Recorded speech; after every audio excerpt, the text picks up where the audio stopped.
2025년 2학기에는 그 청년다움이라는 이제 주제로 이제 사부 예배 때 말씀을 이제 나눠보려고 하는데, 성경에 참 많은 인물들이 등장하지 않습니까? 그리고 그들의 청년 시절의 모습을 한번 살펴봤습니다. 목사님들끼리 이제 1학기 지나고 여름 방학 동안에 성경에 나와 있는 인물들의 청년 시절의 모습은 어땠을까? 그들이 어떤 일을 겪었고 또 하나님과 어떤 소통을 했을까? 그 속에서 성경이 말하는 또 하나님이 깨닫게 해주시는 청년다움이란 도대체 무엇일까? 단순히 나이가 청년이어서가 아니라요, 성경이 말하는 청년이란 어떤 모습일까를 함께 알아가다 보면, 또 말씀을 통해서 알다 보면 이 시대를 조금 더 지혜롭게 살 수 있지 않을까라고 하는 목사님들의 마음 덕분에 또 귀한 책이 나왔고요. 총 12명의 인물들과 어떤 주제들을 바탕으로 한 번씩 쭉 이제 살펴보는 긴 시간이 또 될 것 같습니다. 다양한 인물들과 사건들이 나오니까 깊은 관심과 또 기도로 참여해 주시면 너무 좋을 것 같고요. 오늘은 그 첫 시간입니다. 오늘은 요셉에 대한 이야기를 한번 나눠보도록 하겠습니다. 요셉은 야곱의 11번째 아들로 이 땅에 태어나요. 그리고 아버지의 굉장한 특별한 사랑을 받습니다. 아버지의 이런 편애가 당연히 이제 형제들의 눈에는 이게 좋아 보일 리가 없죠. 특히 형들이 너무 싫어합니다. 그래서 이 요셉을 애굽에 팔아버립니다. 요셉이 팔려간 곳은 이집트를 통치하고 있었던 바로의 그 친위 대장, 오늘날로 말하면 대통령 경호실장 정도 됩니다. 굉장히 높은 직책인데요. 이 보디발이라는 사람의 집에 종으로 팔려갑니다. 이곳에서 종살이를 시작하게 되고, 요셉은 참 열심히 일을 합니다. 그래서 인정을 받고 가정의 재반 업무를 총괄하는 가정총무에 임명이 됩니다. 자, 그러다가 어느 날 요셉의 인생을 송두리째 흔드는 어떤 사건이 발생하죠. 이게 보디발 아내의 스캔들입니다. 보디발의 아내가 이제 유혹을 하는 거예요. 어린이 성경을 제가 보니까 요셉 다리 좀 주물러줘라고 했다던데, 이건 다리 주물른 정도가 아닙니다. 저희는 다 알죠, 이제 순한 맛. 예. 아무튼 그 유혹을 거절합니다. 이제 직무 분리행위 아니라 이제 유혹의 차원에서 거절해서 이제 억울하게 감옥에 가게 돼요. 여러분, 창세기 37장을 보면은 요셉이 종으로 팔려왔을 때 나이가 17세라고 나와요. 그리고 요셉이 총리가 된 때가 30살, 감옥에 2년 있었거든요. 지금 머리 잘 돌아가시죠? 다시 해볼게요. 그 끌려왔을 때가 17세, 총리가 되었을 때가 30살, 감옥에 있을 때가 2년. 그러니까 28살쯤에 이제 감옥에 가게 되고 30살 때 총리가 되는 거예요. 그러니까 10대 후반에서 20대 초반, 중반, 거의 후반까지를, 인생에 있어서 가장 아름다운 때를 요셉은 종살이를 하게 되고 감옥에 있게 됩니다. 이게 요셉의 청년 시절이에요. 요셉이란 긴 인생을 보면은 총리라는 너무 화려한 직함 때문에 간과되기 쉬운 그의 청년 시절의 애환이 묻어나 있는 이 본문이 오늘 본문입니다. 같이 읽었고 또 많이 알고 있는 이 본문을 통해서 성경이 우리에게 알려주는 바를 두 가지로 살펴보려고 합니다. 자, 첫 번째, 요셉의 청년 시절을 통해서 우리가 알 수 있는 겁니다. 바른 태도가 능력이라는 거였는데 바꿨습니다. 함께함이 형통이다. 아침에 이제 메일을 보냈었는데 어떤 게 형통이라고요? 함께하는 것. 함께하는 것이 형통이라는 것으로 첫 번째 우리가 기억하면 좋겠고요. 말씀드린 것처럼 요셉은 참 파란만장한 그 청년 시절을 보냅니다. 요셉의 이런 청년의 때를 설명하는 성경 구절이 있는데요.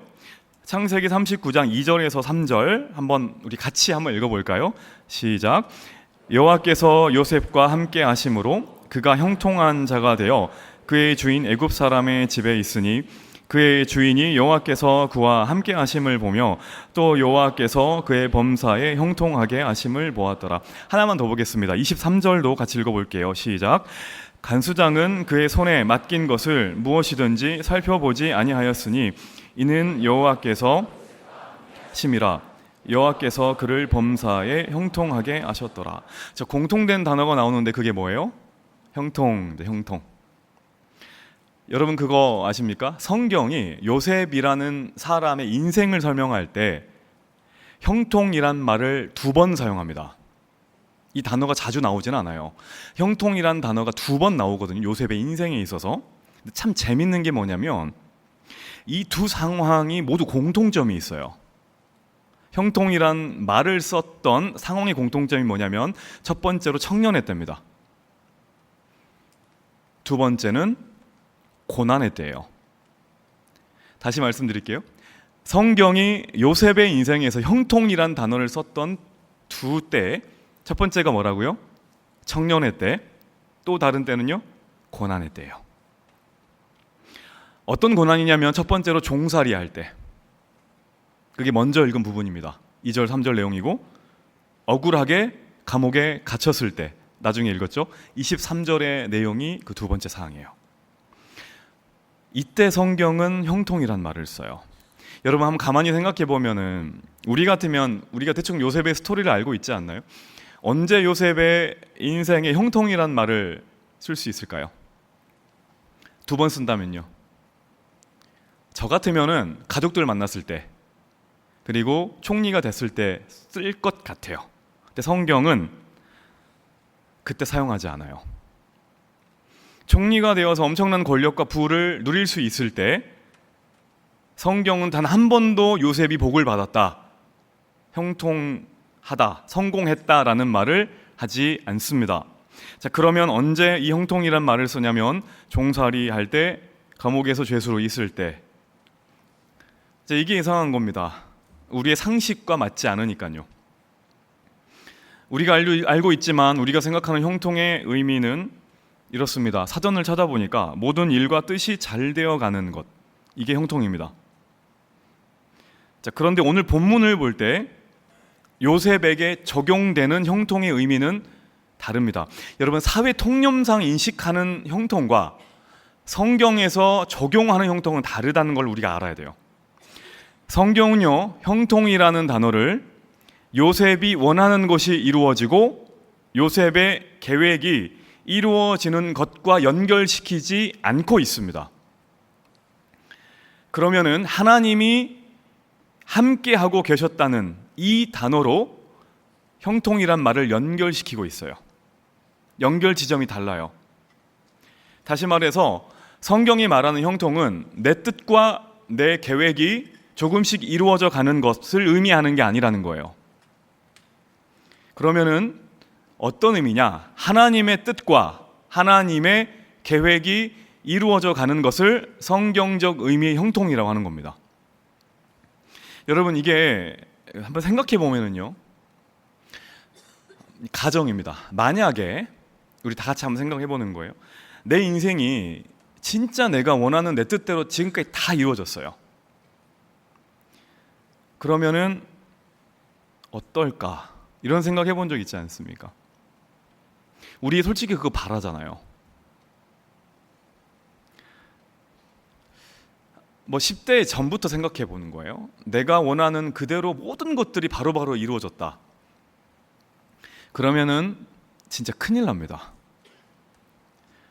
저도 제 인생을 돌이켜 보니까 진짜 좀 많이 곱씹어 봤는데 제 인생이 저의 뜻대로 되는 게 거의 없었어요. 정말로 거의 없었어요.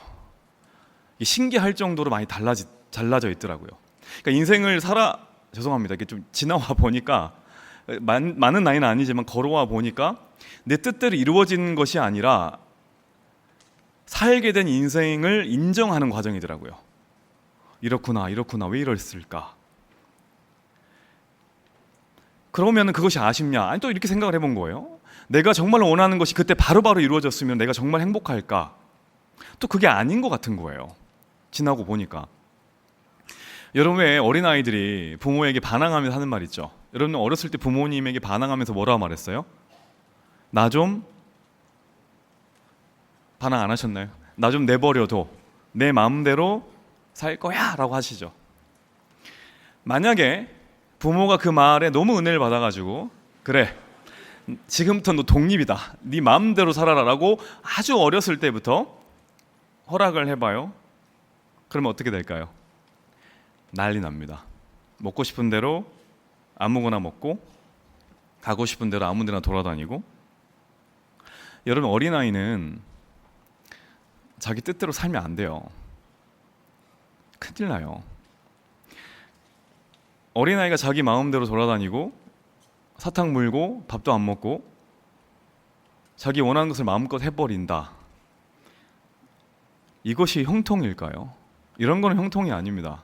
이런 거는 형통이 아니라 방황이라고 하는 겁니다. 우리 인생도 마찬가지입니다. 무엇이 형통일까요? 다른 게 아닙니다. 우리가 제법 큰 것 같지만 우리 큰 거 아닌 거 다 아시잖아요. 우린 주님 안에서 언제나 어린 양들입니다. 형통이라는 것은 하나님 뜻에 붙들려 있는 겁니다. 하나님의 인도하심을 받는 겁니다. 여러분, 재밌는 건 이렇게 하나님께 붙들려 살아가는 요셉을 누가 알아보냐면 그의 주인인 그 보디발이 알아봐요. 자, 3절을 다시 한번 제가 읽어보겠습니다. 그의 주인이 여호와께서 그와 함께 하심을 보며 또 여호와께서 그의 범사에 형통하게 하심을 보았더라. 보디발은 하나님을 아는 사람이에요, 모르는 사람이에요? 모르는 사람이잖아요. 물론 요셉이 하나님을 섬기는 유대인이라는 건 알고 있었겠죠. 그렇지만 보디발이 직접 하나님을 알지는 못한단 말이에요. 그런데 참 재밌는 게 보디발이 두 가지를 봅니다. 뭘 보냐면 하나님께서 함께 하심을 보았고 하나님께서 형통하게 하심을 봤대요. 자, 그러면 혼자 이런 질문을 해본 거예요. 도대체 그 보디발이 봤다는 형통함이 뭘까? 고민을 좀 해봤는데 여러분, 이게 어떻게 생각하십니까? 요셉이 일을 너무 잘해요. 그래가지고 막 그 보디발의 집이 너무 막 번영이 되고 재산이 막 늘어나요. 이것을 보면서 모든 것에 형통함을 느꼈을까? 저는 약간 동의가 안 되는 게, 왜냐면은 그 보디발은 당시 최강대국인 이집트에서도 최고 관리란 말이에요. 그러면 형통의 개념이 단지 어떤 물질이 늘어나는 부의 축적이 많아졌다라는 개념으로만 생각한다면 제 생각에는 보디발이 요셉을 통해서 하나님을 봤을 리가 없어요. 왜냐하면 그것은 자기도 할 수 있는 거거든요. 마음 먹은 대로 부는 충분히 자기가 축적할 수도 있었을 것 같아요. 보디발이 자신의 종인 요셉을 통해서 본 형통은, 그래서 저는 물질의 축복만은 아니라고 봐요. 이것이 본질은 아니에요. 보디발은 다른 걸 본 거예요. 그게 뭘까? 저는 이거라 생각합니다. 말 그대로 정말 다른 거예요. 삶의 기준이 다르고 삶의 태도가 다르고 삶의 목적이 다른 거예요. 구별된 삶. 오늘 일과 주제인 정결하는 겁니다. 어떻게 하면 내가 빨리 노예에서 벗어나지? 어떻게 하면 내가 이 지긋지긋한 데서 도망갈 수 있을까? 어떻게 하면 내가 그래도 가정총무가 됐으니까 돈을 더 많이 벌지? 어떻게 하면 내가 좀 이제는 그 직급도 올라갔으니 편하게 살까를 고민하는 것이 아니라, 보디발이 볼 때 고민의 내용이 다른 거예요. 내가 어떻게 하면 하나님 앞에 바르게 살아가지를 고민했던 거예요. 다시 말해, 요셉의 청년의 때는 고민이 없었던 것이 아니고 고민의 내용이 다른 거예요. 다시 말해, 당시 사람들과는 다른 기준으로 삶을 살아가고 있었고 당시 동년배들과는 다른 인생의 목적을 가지고 그가 살아가고 있었기 때문에 보디발이 경호실장 아닙니까? 그러면 얼마나 사람을 보는데 매섭게 보겠어요. 그가 봤었을 때 뭐가 다른 거예요. 얘는 뭔가 다르다. 계속해서 느꼈던 거예요. 근거 구절이 하나 더 있는데요. 23절 말씀 한번 같이 읽어보겠습니다. 아까 읽었는데 같이 읽겠습니다. 시작.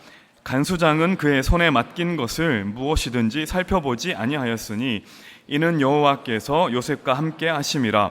여호와께서 그를 범사에 형통하게 하셨더라. 여기도 형통이란 말이 나온다고 했죠. 요셉이 억울하게 감옥에 갇힌 장면인데, 자, 간수장이 요셉의 손에 맡긴 것을요 살피지 않았대요. 점검을 안 한 거예요. 간수장이 게을러서 그랬을까요? 아니었겠죠? 신경이 안 쓰인 거예요. 얘가 뭐 농땡이 부리는 건 아니겠지? 뭔가 좀 다른 꿍꿍이 부리는 거 아닐까? 이런 걱정을 안 했다는 거예요. 아무도 안 보니까 일을 대충 하는 건 아닐까? 지금 아무도 없는 타이밍인데 뭔가 자기 주머니를 채우는 게 아닐까? 이런 걱정을 하지 않게 했다는 겁니다. 감옥에 있고 억울해요? 그래도 무기력하게 있지 않아요. 자신의 신세를 한탄하면서 불평하고 불만 갖고 원망하지 않았어요. 굉장히 적극적인 삶의 자세로 자기가 살아가야 될 하루를 목적을 달리하며 살아갔다는 거예요. 여러분, 그래서 실질적으로 이 원어적 의미의 형통을 보면은 굉장히 능동적인 의미입니다. 적극적이다, 능동적이다라는 의미가 함축되어 있는 단어예요. 형통은 수동적 의미가 아닌 거예요. 전진하고 돌파하는 것을 의미해요. 이런 요셉의 모습이 머릿속으로 종합이 되시나요? 이 모습을 보니까 사람들이 생각한 거예요. 저 사람은 뭐가 나랑 다를까? 그래서 결론은 하나밖에 내릴 수 없는 거예요. 그와 나이가 다른 게 뭐냐면 그는 누구를 믿어요? 하나님을 믿거든요. 하나님이 함께하면 저런 모습이구나 라는 것을 요셉을 통해서 정의 내린 거예요. 제 생각엔 이것이 형통이에요. 다른 거예요. 여러분, 요셉의 진짜 능력은 탁월함이 아니라 태도예요. 요셉이 하나님의 임재와 존재를 증명했던 것은 능력이 아니라 자세라는 거예요. 우리들의 모습은 어떻습니까? 학교, 직장, 가정, 우리가 몸담고 있는 공동체가 있잖아요. 아무도 모를 때, 아무도 없을 때 진짜 우리들의 모습은 어떻습니까? 나는 어떤 사람인가요? 하나님을 모르는 사람들이 나를 보고 진짜 네가 믿는 하나님 나한테 좀 알려주면 안 되니라고 최근에 질문을 언제 받아보셨습니까? 최근이 아니라 평생에 몇 번 받아보셨습니까? 너는 왜 이때 이렇게 안 해? 너는 아깝지 않아? 너는 이렇게 하면 손해보는 건데 괜찮아? 라는, 너는 왜 달라라는 말을 우리는 최근에 언제 들어봤냐 이 말이에요. 제가 청년들을 신방하다 보면은 생각보다 많은 분들이 이런 고민을 하고 있더라고요. 어떤 고민이냐면 자리에 대한 고민입니다. 포지션. 다시 말해 이거예요. 나는 지금 이거 할 거 아닌데 내가 왜 지금 여기에서 이 일을 해야 되는 거지? 자기가 지금 놓여있고 섬겨있는 이 자리에 대한 좀 마음의 어려움이 있는 거예요. 여러분, 근데 보세요. 하나님과 동행하는 요셉을 봤잖아요. 보디발이. 이 요셉에게 어떤 일이 일어나냐면 4절 말씀인데 4절 말씀 우리 같이 읽어보겠습니다. 시작. 요셉이 그의 주인에게 그가 요셉을 가정총무로 삼고 자기의 소유를 다 그의 손에 위탁하니 보디발이 요셉을 가정총무로 삼아요. 자기의 모든 소유 재산을 다 요셉에게 맡겨요. 여러분 한번 생각해 보세요. 여러분 같으면 지금 적금 있죠? 대답 안 하셔도 돼요. 예금, 주식 이런 거 있죠? 이거를 몽땅 다 맡길 만한 분이 있나요? 부모님께 안 드릴걸요? 몰래 숨겨놓은 것도 있죠. 여러분들의 전 소유를요 부탁할 만한 사람이 있냐 이거예요. 없을 거예요. 아무리 친한 친구라 그리고 가족이라 그래도 자신의 모든 것들을 쉽게 맡기진 못해요. 이 말씀이 설명하는 게 이거예요. 그때도 그랬지만 지금도 마찬가지입니다. 자기의 재산 전체, 소유의 전체를 맡긴다는 것은 인생을 다 맡긴다는 거예요.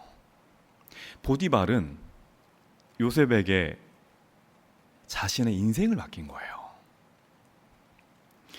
요셉의 지금 신분이 뭐예요? 종이에요. 보디발은 저희가 1절에서 읽었다시피 미디안 사람의 손에서 돈을 주고 요셉을 샀어요. 처음에는 요셉의 인생이 누구의 손에 달려 있어요? 보디발의 손에 달려 있어요. 그런데 하나님이 함께 하시니까 어떤 일이 벌어지냐? 저희가 4절을 읽었죠?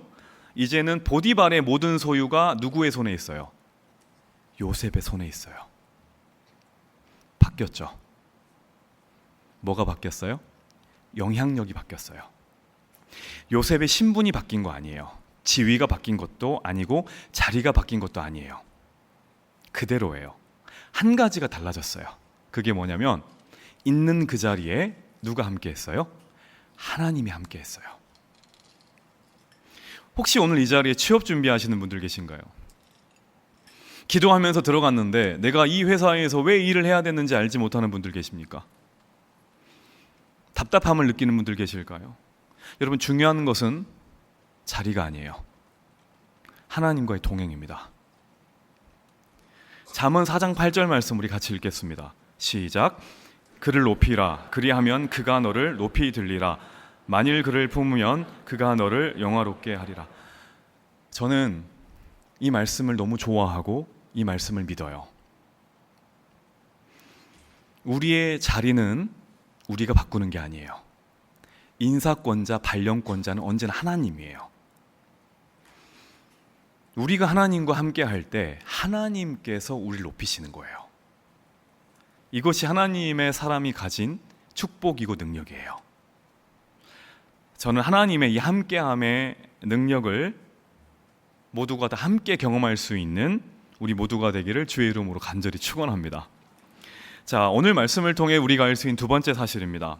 유혹은 피해야 이긴다는 사실인데, 자, 말씀드린 것처럼 요셉은 모든 것을 관장하는 가정총무가 돼요. 바로 그 다음에 뭐가 찾아오냐면 유혹이 찾아옵니다. 7절 말씀 이렇게 나와 있는데, 그 후에 그의 주인의 아내가 요셉에게 눈짓하다가 동침하기를 청하니, 이런 말이 나와요.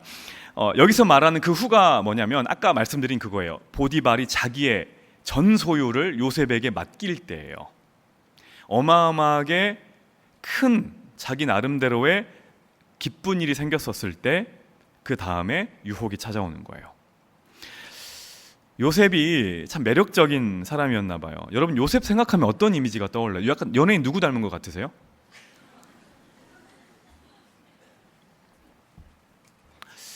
저 혼자 막 생각을 해보다가 제가 나름 좀 수렴했던 인물이 약간 송중기 같은 인물 아닐까. 동의 안 되시면 어쩔 수 없습니다. 나중에 찾아오십시오. 이게 제 추측건데 뭔가 성경을 보면 뭐 아담하다, 뭐 용모가 곱다 이런 말 나오잖아요. 그래서 약간 그런 느낌 아닐까 했는데, 이번에 새롭게 안 사실이 뭐 6절 후반부를 봐도요. 요셉은 용모가 빼어나고 아름다웠더라. 약간 그런 이미지 아닙니까? 뭐 송중기 안 좋아하시는 분도 있을 수 있겠지만 어쨌든 제 머릿속에 약간 그런 이미지였는데, 제가 우연찮게 영어 성경을 보다가 그 요셉의 이런 몽타주 뭔가 이런 그림을 좀 다시 한번 범죄에 나오는 것 다시 설정을 하게 되었는데, NLT 버전으로 보니까 handsome and well built로 나와요. 그러니까 체격이 좋대요, 이 친구가. 그러니까 단순히 미소년 이미지가 아닌 거예요. 그러니까 건장한 청년이었던 거예요. 그러니까 얼굴만 곱고 뭐 보들보들한 피부, 뭐 애기 피부 이런 게 아니고, 정말로 어떻게 보면 남성미가 가득한 청년이었다는 것이 이 영어 성경을 보니까 나와 있더라고요. 말씀드렸죠? 이때 요셉의 나이가 감옥 가기 직전이죠. 27 정도 된 겁니다. 17살에 팔려왔고 28살에 이제 감옥에 갔으니까 한참 건장한 20대 중후반의 청년 요셉에게 유혹이 찾아온 거예요. 여러분 생각해 보세요. 가장 강력한 나라의 권력자의 아내라면은 당연히 매력적이었겠죠. 보통 생각했을 때, 물론 보디발의 눈이 약간 독특했을 수도 있겠지만 일반적으로 우리가 생각했을 때 아마 그 매력적인 여인이었을 거예요. 검색해봐도 절대 안 나오더라고요, 찾아봐도. 근데 어쨌든 저도 보지는 못했지만 아마 충분히 예뻤을 거라고 나와요. 왜 이걸 우리가 조심스럽게 추측해 볼 수 있냐면, 성경에서 보디발의 아내가 요셉에게 접근할 때 어떤 단어를 써요? 유혹이란 말을 써요. 보디발의 아내가 그렇게 매력적인 캐릭터가 아니었다면 유혹이란 말을 쓰지 않았을 거라고 좀 판단했어요. 보디발의 아내가 처음에는 가볍게 눈짓으로 유혹해요. 그러다가 어떻게 하냐면 10절에 이 여인이 날마다 요셉에게 청하였으니 빈도수가 늘어납니다. 12절에 뭐라고 나와요? 같이 읽어볼까요? 시작. 그의 옷을 잡고 이르되 나와 동침하자. 아예 옷을 잡고 끌어가요. 여러분, 유혹이 큰 특징이 여기 나옵니다. 유혹은 끈질기고 점점 강해져요. 내가 그것을 뿌리치기 전까지요. 자랍니다. 유혹은 성장합니다. 이것에 대응하는 요셉의 반응이 뭐냐면 39장 10절, 이것도 같이 읽겠습니다. 시작. 여인이 날마다 요셉에게 청하였으나 요셉이 듣지 아니하여 동침하지 아니할 뿐더러 함께 있지도 아니하니라. 12절이요. 그 여인이 그의 옷을 잡고 이르되 나와 동침하자. 그러나 요셉이 자기 옷을 그 여인의 손에 버려두고 밖으로 나가매. 피하는 겁니다.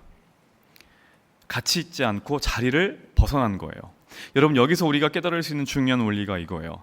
유혹은 싸워서 이기는 게 아니고 어떻게 해서 이기는 거예요? 피하는 게 이기는 거예요. 오늘 본문에 요셉과 대비되는 구약의 인물이 있는데 그게 바로 다윗입니다. 다윗이 어느 날 왕이 되고 늦잠을 잡니다. 늦잠 자고 깨어가지고 왕궁에 산책을 하는데 옥상에 산책하다 한 여인을 발견해요. 사무엘하 11장 2절 말씀에 저녁 때에 다윗이 그의 침상에서 일어나 왕궁 옥상에서 거닐다가 그곳에서 보니 한 여인이 목욕을 하는데 심히 아름다워 보이는지라.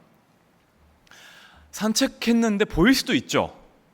보려고 한 건 아니니까 보일 수는 있어요. 산책하다가 너무 예쁜 여인을 본 거예요. 근데 다윗의 진짜 문제는 뭐예요? 그것을 묵상한 거예요. 보이는 거 어떡해요? 근데 묵상을 해버렸어요. 다윗은 밧세바를 봤는데 고개를 안 돌렸어요. 피하질 않았어요. 들어보실 수 있겠지만 마틴 루터라는 종교개혁가가 이런 말을 합니다. 그래서 머리 위에 새가 날아다니는 것을 막을 수는 없다. 그러나 새가 머리에 둥지를 트는 것은 막을 수 있다. 이겁니다. 아름다운 이성을 보고 남성 여성 다 마찬가지입니다. 아름답다고 느끼는 건 어떻겠어요? 어쩔 수 없어요. 중요한 것은 그 다음이에요. 어떻게 해야 돼요? 즉시 고개를 돌려야 돼요. 유혹은 반드시 피해야 이기는 거예요. 디모데후서 2장 22절을 보면 이런 구절이 있는데 같이 읽겠습니다. 앞부분 시작. 또한 너는 청년의 정욕을 피하고 라고 나와요. 여러분, 영적인 싸움을 우리가 많이 해가는데 영적인 싸움도 상대에 따라 이게 이기는 법이 달라요. 육체적인 정욕은 어떻게 해야 이기냐면은 나왔다시피 피하는 것이 이기는 거고요. 반대로 고난은 싸워서 이기는 겁니다. 정욕은, 성적 유혹은 피하는 게 이기는 거고 고난은 맞서 싸워서 이기는 거예요. 자, 야고보서 5장 13절에 이런 말이 있는데 너희 중에 고난 당하는 자가 있느냐? 그는 피할 것이오예요? 기도할 것이오예요. 기도로 부르짖으면서 맞서 싸우라는 거예요. 예수님도 십자가 고난을 앞두고 어떻게 했어요? 피했어요? 골고다 언덕에서 기도로 맞서 싸웠어요. 다니엘도 사자굴 앞에서 피하지 않았어요. 고난을 피하지 않고 기도로 부딪혔어요. 그래서 결국 승리했어요. 여러분, 그런데 성적인 유혹은 달라요. 고난은 내가 맞서 싸워서 이길 수 있다면 정욕이나 성적인 유혹은 무조건 피해야 이길 수 있어요. 방법이 달라요. 그런데 마귀가 참 지혜로운 게 마귀는 뭐라고 말하냐면은 이걸 두 개를 바꿔버립니다. 그래서 어떻게 하냐면 고난이 우리에게 오면 어떻게 하라 그래요? 피해버려라라고 그래요. 도망가. 숨어. 그리고 우리 안에 우리 삶에 유혹이 찾아오잖아요. 그러면 뭐라고 말하냐면 피하지 마. 네가 충분히 컨트롤할 수 있잖아. 그래서 그 유혹의 현장에 가도록 만들어요. 일단 한번 가볼까? 손만 잡으면 되는 거 아닐까? 나는 괜찮을 거야. 난 절제력이 강하니까. 이런 생각이 들게 만들어요. 그래서 결국은 넘어지게 만들어요. 피하라는 말은 마주치지도 말라는 거예요. 아예 그 사람을 보지도 말고 그 장소, 우리 다 알잖아요. 그 장소에 가면 안 된다는 거예요. 거기 가서 기도하면은 안 된다는 거예요. 거기 장소 가서 기도하지 말고 애초에 가지 말라는 거고 그 사람을 만나지 말라는 거예요. 이게 승리의 길이라는 겁니다.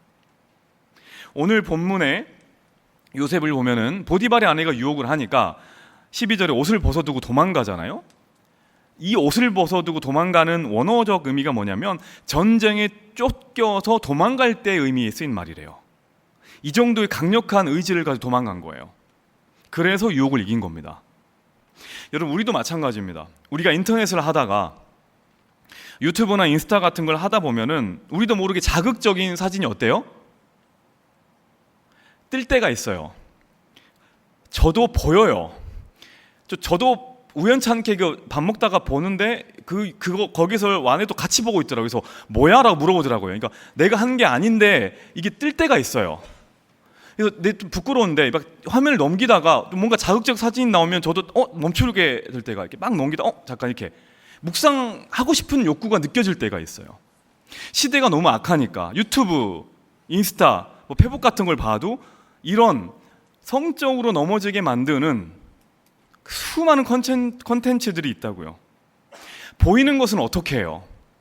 하지만 그것을 피하지 않고 묵상하면은 그것이 우리 안에 뿌리를 내려요. 넘겼다가 다시 캡처 이렇게 이런 것들이 문제가 된다는 거예요.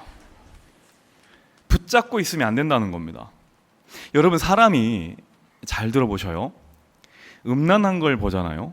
음란한 것에 붙들리게 되면은 어떤 문제가 생기는지 아세요? 그때부터는 사람을 만나도 영혼이 보이지가 않아요. 이게 음란물의 무서운 점이에요. 사람이 음란의 영에 사로잡히면 육체만 보여요. 그 사람이 가지고 있는 영혼의 아픔과 기쁨과 고통이 안 보여요. 아무리 교회 다니는 사람과 연애를 하더라도 잘 들어보셔요. 육체적인 정욕에 휩싸이게 되면은 그의 기도 제목이 안 들린다고요. 육체밖에 안 보여요. 음란물을 보면서 영혼을 걱정한 적 있습니까? 영혼 안 보이잖아요. 오직 육체잖아요. 이게 음란함이 주는 치명적인 독이에요. 이게 마귀의 전략입니다. 마귀는 영적인 것을 가려버려요. 음란함을 통해서. 그리고 육체적인 것에만 집중하게 만들어요. 되게 신기한 게 보디발은 요셉이란 한 대상을 보고 뭘 봐요? 하나님과 함께함을 보죠. 근데 보디발의 아내는 뭘 봐요? 똑같은 요셉을 보고 그 육체를 보는 거예요. 음란함에 사로잡히니까요. 대상의 문제가 아니라. 사람이 영혼과 육체가 있잖아요. 하나님이 둘 다 쓰시잖아요. 그런데 한쪽을 마비시켜버리는 거예요. 그러니까 하나님이 그 사람을 쓸 수 없는 겁니다.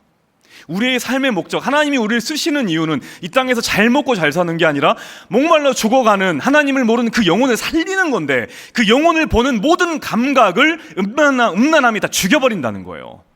그래서 하나님이 쓸래야 쓸 수가 없어요. 영적 감각이 다 죽어버리니까요. 그래서 시편 119편 37절에 이런 말이 있는데 함께 읽어보겠습니다. 시작. 내 눈을 돌이켜 허탄한 것을 보지 말게 하시고 나를 살아나게 하소서. 사랑하는 여러분, 아무도 모를 때 나는 무엇을 보고 있습니까? 아무도 없을 때에 나는 어디에 있습니까? 오늘 이 예배의 자리에 혹시 육체의 정욕, 성적인 문제에 사로잡혀 있는 분들이 계십니까? 아까 방금 전에 읽은 시편 119편 37절 말씀, 내 눈을 돌이켜 허탄한 것을 보지 말게 하시고 주의 길에서 나를 살아나게 하소서. 이거는 사는 거의 문제예요. 죽고 사는 거의 문제예요. 가볍게 여기면 안 됩니다. 이 말씀을 마음에 새기셔야 합니다. 그리고 피하십시오. 자신 있어 하지 마세요. 성적인 문제는 절대로 자신 있어 하면 안 됩니다. 오늘 이 시간을 통하여 우리들의 영혼이 살아나는 축복의 시간이 되기를 주님의 이름으로 간절히 원합니다. 자, 하나만 더 얘기하고 마무리하겠는데, 하나님이 함께 하시는 형통을 경험하고 유혹이 많은 시대 가운데서 우리 자신을 지킬 수 있는 해답이 뭐냐? 자, 시편 119편 9절입니다. 같이 읽겠습니다. 시작. 청년이 무엇으로 깨끗하게 하리이까? 주의 말씀만 지킬 따름입니다. 답이 뭐예요? 말씀이에요. 말씀. 하나님은 말씀을 통해 우리와 함께 하시고 말씀을 통해서 우리를 지키십니다. 우리가 말씀을 지키는 것 같지만 말씀이 우리를 지키는 거예요. 요셉은 어떻게 하나님의 말씀을 알고 있었을까요? 그땐 성경이 없었잖아요.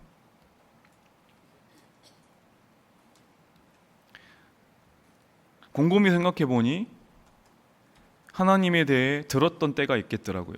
17세 전에 아버지 야곱에게 들었던 하나님의 이야기. 야곱은 파란만장한 인생이지 않았습니까?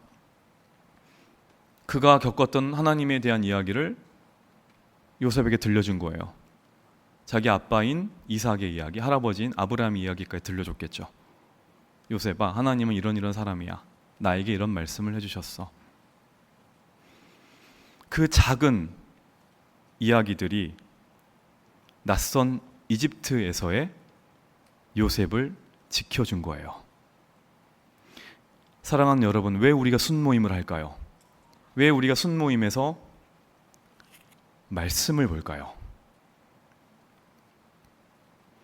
순모임이 중요한 이유는 모이는 게 아니라 말씀과 함께한 자리라는 것이 중요한 거예요. 믿음의 동역자들과 나눌 말씀이 가볍게 보이고 작아 보여도 하나님의 말씀은 결코 작지 않습니다. 스치듯 훑었던 이 말씀이 결정적일 때 우리의 삶을 지킨다는 것을 반드시 믿으셔야 합니다. 그러니 예배 끝나고 그냥 가지 말고 꼭 부서 모임과 소그룹 시간에 참석하셔요. 그리고 나를 지킬 그 한 구절의 말씀을 붙잡아야 됩니다. 스위트 홈이라는 영화 아시죠? 예전에 웹툰으로 있었을 때 이 구절이 있었는데 이 구절이 참 인상적이었어요. 이 구절 읽어드리고 마칠게요. 세상 가장 진한 어둠도 가장 흐린 빛에 사라진다. 인상적이어서 제가 웹툰보다 적어놨었습니다. 오늘 저희가 붙드는 이 한 구절의 말씀들이 우리 안에 스며들게끔 되는 진한 어두움을 넉넉하게 물리칠 줄로 믿습니다. 그 말씀을 붙들고 승리하는 우리 모두가 되길 바라요.